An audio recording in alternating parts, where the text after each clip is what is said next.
What is up, everybody? Welcome back to another video. Hope y'all have an amazing day as usual. So today, I'm going to be doing another Mr. Nightmare reaction video. Today, we're going to be looking at the top 4 scary night shift horror stories, okay? So, man, working night shift, that is hard right there. Well, it's not a hard job to have, but it's scary, you know? Because, think about it. At night, especially if you're working at, like, gas stations and stuff like that, you have... maybe in a night, let's say you're working a night shift from 9 p.m. to 4 o'clock in the morning, 5 o'clock in the morning. You might only get like maybe about 5 to 10 customers that entire night. And on top of that, you know, you're pretty much there to fend for yourself. I mean, you know what they say, the freaks come out at night, you know? So working the night shift, you have to have balls, and you have to, you know, you can't let your guard down working night shift. It's very, very scary. But you do get a little bit of more money because, you know, you're being a risk taker. God bless the people who work night shift. This video was made by Mr. Nightmare a couple years ago, 2015 to be exact. So this video is a little old. But we're going to make do with what we have here today, and we're going to look at the reaction. Before we get in today's video, make sure to click the like button, click the subscribe button, and always comment down below. It really, really helps out with the videos. So let's get into this. We got a staticky computer.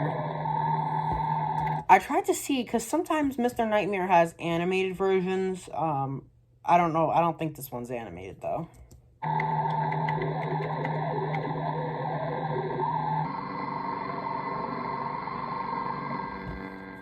I was working the night shift at my local Waldbaum's back when it used to be open 24 hours a day. What's Waldbaum's? I've never heard of it. There would normally be less than 10 customers throughout my shift, but I wouldn't get to sit around and do nothing, though. They wanted me to work on stock when I wasn't helping a customer. Makes sense. It was a bigger Waldbaum's, so oftentimes there may have been one other person in the building. The supermarket's 24 hours? Working on stock. None of the supermarkets in my area are open 24 hours. Let's see, the shop right in my area closes at 10 o'clock. Stop and Shop and Acme closed at 11, and well, some Walmarts are open 24 hours, some aren't. Or someone cleaning. This night. But you need that. But the supermarkets, they need help. They need people to work there overnight, of course, to do stock, clean, and just stuff like that, and empty out the registers. Well, I think the cashiers might do that, but I was the only one working. I was working stock in the cereal aisle when I heard something fall over on the other side of the shelf. In the next aisle over. That's not that scary. I would always hear the door to the store sliding open. It was the loudest thing ever, so it kind of caught me off guard that there might have been a customer in the building. Of course, it wasn't weird yet. Not until I looked to my left and saw a man standing by the edge of the aisle, shooting me a blank stare. Damn, that is scary. "Do you need something, sir?" I asked him. No. Could you just point me to the eggs?" he said. He wasn't normal looking. His face looked weird. Not exactly ugly, just unusual. Like his upper lip kind of came out too far. Almost like a Simpsons character. I was a bit uncomfortable that I had to deal with ringing him up. 1 second here. I'm sorry, but this chair with the wheels is not very comfortable. I have an exercise ball here I can sit on. Oh, that's a lot more comfortable. But you can see my reflection, so I'm going to move back a little bit. I hurried to finish the cereal aisle, and when I was done, I began to bring the U-boat cart to the back room. I was stopped halfway when the same guy cut me off through the middle section of the aisle. I want to note this guy was probably in his mid-30s, and at the time, I was only 22, though I looked much younger. Oh, the wow, guy stopped that's me not good. And started trying to make awkward small talk. He started by asking me my name, how old I was, if and where I went to school, and why I was doing the night shift. You see, now you gotta kick this guy out. I mean, I would probably kick him out. You know, if he's asking you personal information about your life, then it's probably, you know, safe to say that he means no good and you need to kick him out. His questions started to get weirder when he asked me if I went to parties a lot and if I had a girlfriend. I told him I didn't, and then he asked me if I've ever had a boyfriend while putting his hand on my shoulder. I immediately started walking away with the cart, but he followed me. I told him I wasn't into whatever he was thinking about. I went faster and faster, until I finally made it to the back storage room. I would didn't just hide. follow me in. See, I would just, like, hide back there and maybe wait, like, 10, 15 minutes until the guy leaves. And maybe if he doesn't, I'll just have to deal with it. I don't know. I wasn't supposed to stay back there What would you for do in that extended periods situation? of time to avoid customer theft. I decided it would be best to just wait for him by the register so that he would ring his stuff up and leave. Not a And I bad waited there idea. for at least 20 minutes. He Damn. never came. Just to get eggs? I decided he was gone, and whether he stole the eggs and something else, there wasn't anything I could do now. Yeah, just let it go. I had to go to the bathroom, so I took a quick jog to the back of the store and into the employee bathroom. Moments after sitting on the toilet, my heart dropped into my stomach as I heard the bathroom door open. Might have been another customer. I choked the urge to say something. Something like, "You can't be in here," but I didn't want to give away my position. Yeah, you shouldn't. I lifted my leg so that I wouldn't be visible. What I would do is, you see, the problem is like when you're in those bathroom stalls, it's like they're not even really that private. You can put your feet up and try to hide, but the thing is there's still those cracks and everything else, and someone can tower over you. And like, what were they? Why did they build bathroom stalls like that? Can somebody let me know? Those things were not designed for privacy. They were designed for weirdos. From under the stall, and what happened next was simply horrifying. I sat there for the longest time, looking at the floor, not moving a muscle. When I finally looked up, I could see an eye peering through the crack of the stall door. Climb under the stalls and get the hell out of there. I knew I Get was out of the trapped. store. I knew I had one shot at making a move. I grabbed the box cutter in my pocket and began sliding it through the crack of the door, forcing him to move his eye away. I took that chance to slam the stall door open in his face and hightail it out of the bathroom and all the way out of the store. I called my boss at least 5 times before he finally picked up and explained everything. He told me to call the cops, and so I did. Of course, the man wasn't in the store anymore by the time the cops showed up. I only did the night shift twice after that, and luckily didn't see the man again.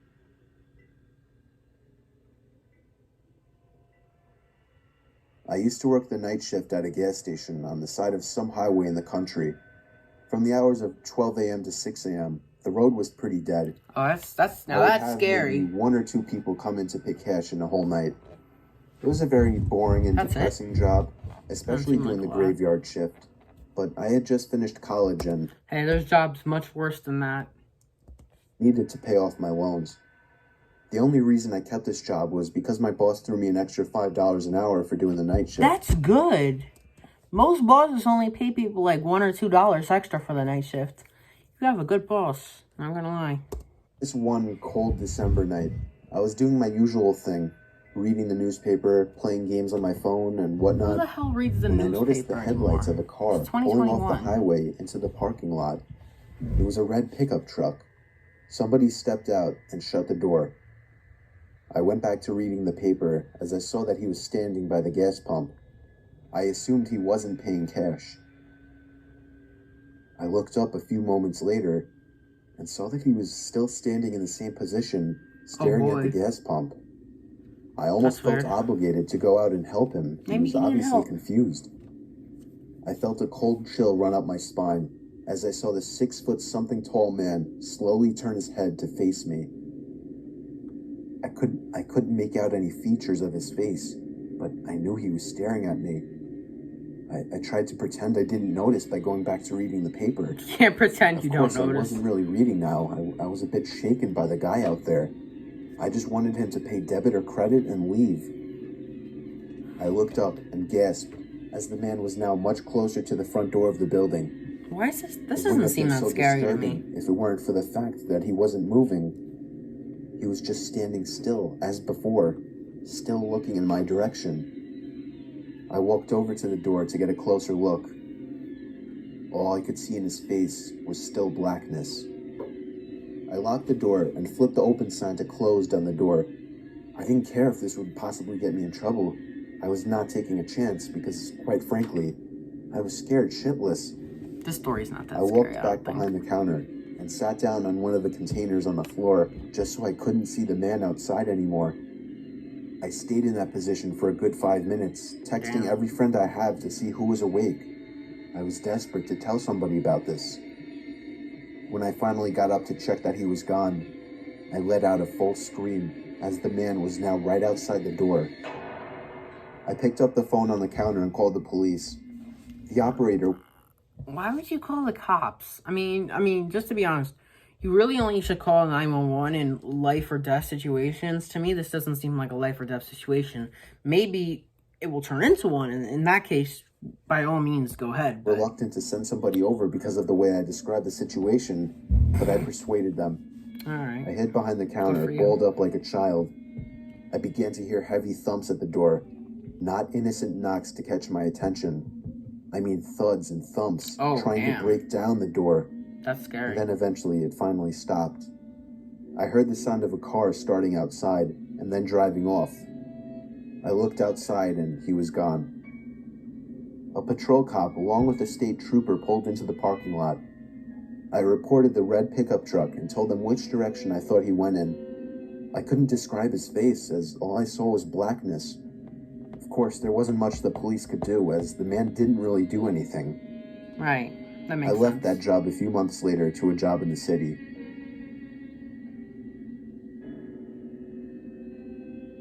It was 2 years ago. I was called in to do the night shift, 10 p.m. to 4 a.m. at 7-Eleven, since somebody called out. Oh, wow. The store was located on a busy road in a rather quiet and rural area. During the night shift, you could expect anywhere from 10 to 20 people come in to buy a beer or something else. This one particular night, there was this one guy, mid-20s, that came in. He started making weird noises, like loud yelling noises. He might be I assumed he had some kind of mental disability. He might be, like, mentally retarded. Huh. That's weird. In fact, my brother has a mental disability, so I immediately felt sympathy for the guy. He walked up... I feel bad for people like that too. I mean, I'm not using this as an excuse, but I have very, very, very mild ADD. If you don't know what ADD, there's a difference between what ADD and ADHD. ADHD means you have attention deficit hyper disorder, like you're very hyper. Me, I'm not really like that. I have more ADD. So like for some things I have a hard time paying attention to. Not using this as an excuse, I'm just saying. It's very, very common anyways. But I feel bad for people who have mental disabilities. I do. Counter without any items, with his head facing me, but his eyes were looking up at the ceiling. That's weird. I felt uncomfortable. I honestly didn't know how to deal with it. I tried speaking with him, but he only responded in loud noises. Oh, man. I kept checking if he was with someone outside, but he was alone. There weren't any cars in the parking lot, so I assumed he walked. He stood there for so long, looking up at the ceiling and making noises, that I tried to get him out by handing him a bag of chips and telling him he can go. I tried finding some kind of number to call for someone to help him. Then, out of nowhere, he finally turned around and walked out of the store. Okay, good. I felt so horrible for the man, but at the same time, I felt a bit creeped out. About an hour later, the phone on the counter rang. Who calls a gas station in the middle of the night? It's probably that guy. Might have been like the mentally disabled guy. Yelling sounds of the man from earlier. Yo, that's creepy. It caught me off guard. I didn't know what to think, other than this has to be some kind of prank. I hung up on them and was now becoming paranoid of my surroundings, constantly checking the outside through the windows. Yo, I'm not gonna lie. When I listen to stories like this, I mean, thank God I got my these curtains closed, but I always feel like checking to make sure there's no one outside. So it just kind of creeped me out a little bit. Come 4 o'clock, the person working after me came in, finally allowing for me to go home. It wasn't my problem anymore. I got home and threw all my stuff on the table, ready to get to sleep. But my phone rang within a minute after entering the door. Oh my God. I felt a chill run down. Any call at 4 a.m. in the morning is probably not, that's creepy. It's probably not any good news. Fine. I probably still answer a phone call at 4 o'clock in the morning. Like me, I answer almost every phone call. I answer scam phone calls. It's just, want to get a kick out of it, I guess. Why would someone be calling at 4 a.m.? Not good. I could only imagine it was bad news. I braced myself and picked up the phone to hear the man again. Oh. I How felt did sick. he get your number? How did he get your number? Maybe there was like... I'm confused here. My stomach How the hell as did I he get listened your to the number? loud noises he made. I struggled to slam the phone to the receiver. All night, I felt like I was being watched. Disconnect your phones, close your curtains, turn off your lights, lock your doors, lock your windows, and just go to bed. That's what I would recommend you do. There's nothing else you really can do. Maybe call the cops if you hear a bang on your window or a knock on the door, but Even much with else all you the can do? blinds shut, and I could swear I heard strange noises coming from all over my house. yo. I refused to get any sleep until the sun came up. Okay. Weeks passed, and I had forgotten about the incident until one day, How could you forget when about going it? into the basement for the first time in a while, I found that papers had been scattered all over the floor. Yo. And when I went into the basement closet, I found writing on the walls.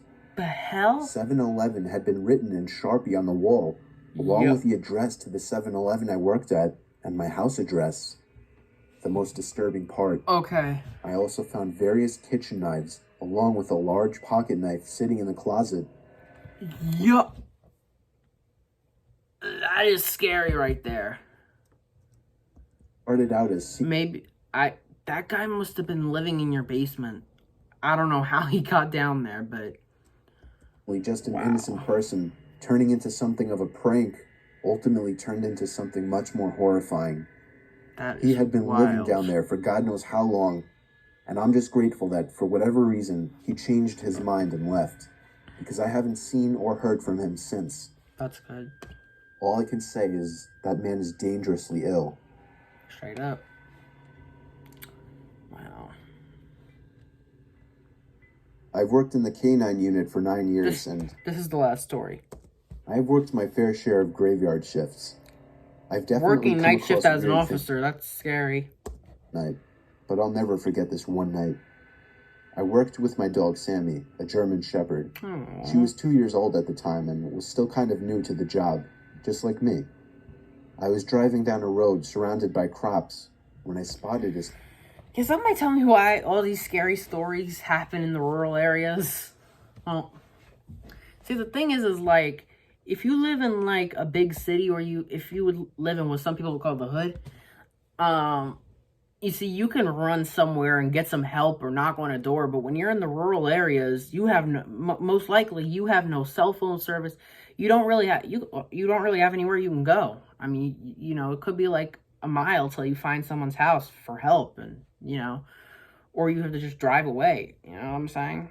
Suspicious-looking white van parked inside the crops. Yo, Both doors were open. a white van with the doors open in the crops. Yeah. Flashed my lights This to officer try should and check draw that out out. whoever was there.